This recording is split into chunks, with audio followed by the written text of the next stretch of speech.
эгерде жалынған дұғаларың болмаса дейді өмірде, жалпы несіне керек қылсын сендерді дейді Алла Тағала. Қараңыз қалай айтады.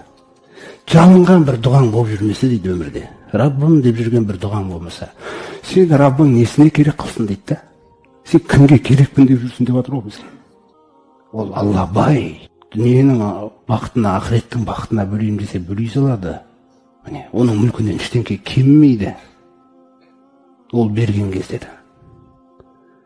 Бірақ біздің осындай Раббым деген қателігімізден кейінгі де осындай бір Раббым деген дауыстарың болмаса дейді, сендерде неменесіне керек қылсын Раббым дейді.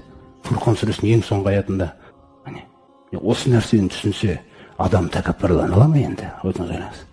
Адам өзін біреуге дәлелдей ала ма? Кімсің деп отыр Алла Тағала. Сен кімсің дейді. Сен тек қана маған жалбарыну үшін жарланғансың дейді болды.